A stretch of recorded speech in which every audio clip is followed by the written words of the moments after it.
Jana Duggar and Stephen Wissmann spend time at work together. Jana Duggar and Stephen Wissmann are enjoying their lives as newlyweds. Following their August wedding, she moved to Nebraska to be with him. And so far, things appear to be going well. The Counting On star frequently takes trips back home to Arkansas, and they were there recently catching up with some of her sisters and friends. There has been speculation that Jana may be pregnant, though she has not confirmed anything publicly. She has been keeping busy rehabbing the home she and Stephen moved into following their wedding, and it seems she's also been helping work on other things. It seems she got exactly what she wanted in a man and everything she had waited so long for. Jana Duggar enjoys working with Stephen Wissmann. Jana Duggar has always been one of the more handy siblings. She was building things for her sister's weddings, gardening for the family, and keeping up with her brothers as they worked to fix things around the house. The Counting On star shared some moments while at work with Stephen and captioned her carousal, "I love it when I get to go to work with my husband. Such fun times and great memories." Jana Duggar found the man of her dreams. For a long time, Jana Duggar waited for someone like Stephen Wissmann. They dated before their reconciliation in early 2024, which led to their engagement and wedding shortly thereafter. She had been approached to be courted numerous times, but nothing seemed to keep her interest. Jim Bob Duggar vetted the men who attempted to court his daughters with a questionnaire. Some people wondered whether Jana would ever get married and if she was interested in women, particularly her good friend Laura Damasey. Rumors began circulating that Jana was seeing Stephen Wissmann when they were photographed together, and she spent Christmas in Nebraska with the Wissmann family. However, they could keep things quiet because Jana's brother, Jeremiah, was courting and eventually married Stephen's sister, Hannah.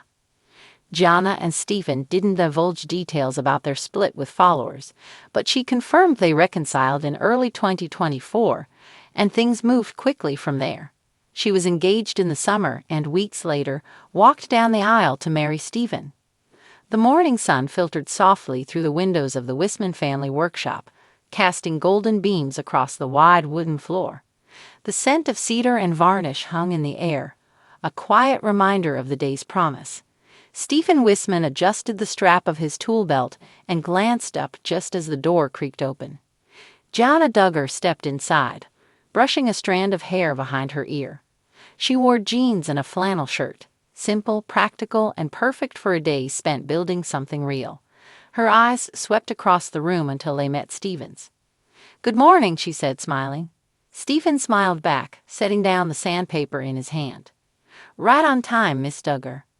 "I told you, you don't have to call me that," she said, laughing softly.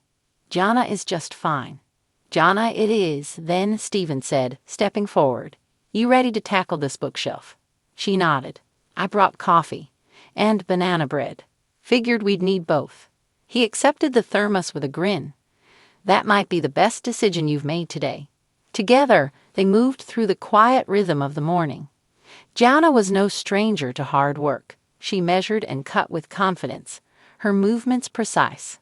Stephen found himself watching her more than once, not out of distraction, but admiration.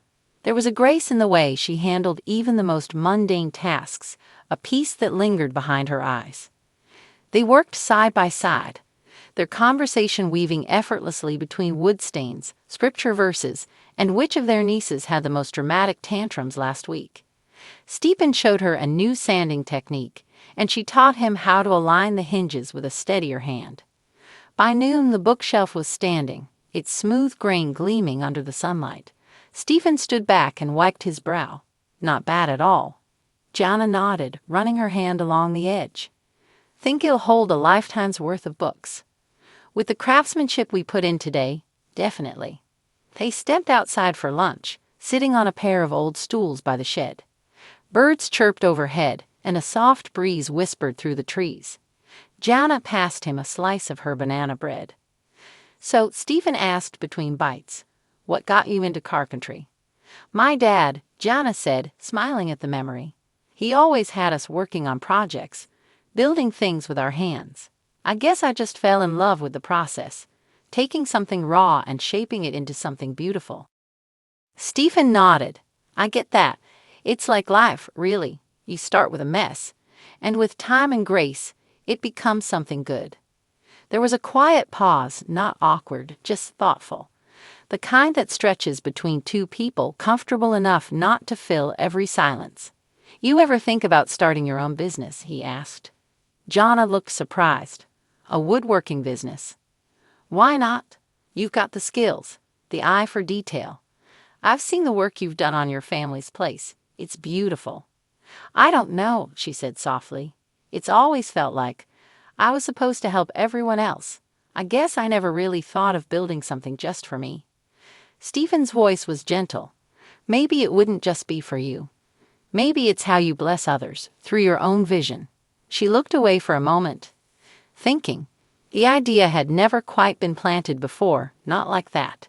And now here it was, growing quietly in the warm sunlight. They returned to work that afternoon, restoring a wooden bench for the front porch of the Wissmann's church. Stephen let Jana take the lead, watching her mix the stain and test the brush on the underside of the bench. You're a natural teacher, he said, handing her a clean cloth. Jana laughed. Tell that to my little brothers. Half the time they'd rather climb the roof than listen to me explain anything. I don't know, Stephen said with a grin. I'm learning a lot. As the hours passed, so did the feeling of the day. The weight of the world seemed to drift away, replaced by sawdust and sunlight and the sound of quiet laughter. By the time they stood to admire the finished bench, the sun had dipped low in the sky. The light was softer now, amber and warm. You want to carve something into it? Stephen asked suddenly, like initials or a verse. Jana looked surprised, then thoughtful. I like that, something small, something that lasts.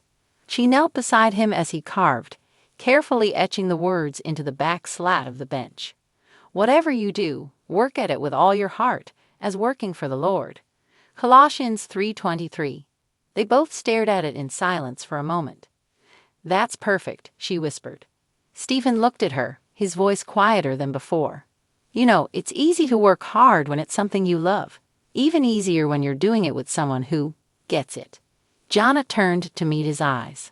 I do get it. He didn't need to say more than that.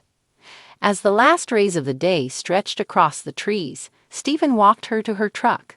He held the door open and she paused before climbing in. Thanks for today, she said. Thank you, he replied. I haven't enjoyed a day of work that much in a long time. Jana looked down, then back up with a smile. Well, maybe we'll find another project to work on sometime. I'd like that, Stephen said, his smile warm. A lot. And as Jana drove away, the smell of cedar still clinging to her shirt and the memory of laughter still lingering in the air, she realized something simple but sure. Sometimes a day of work is just a day of work.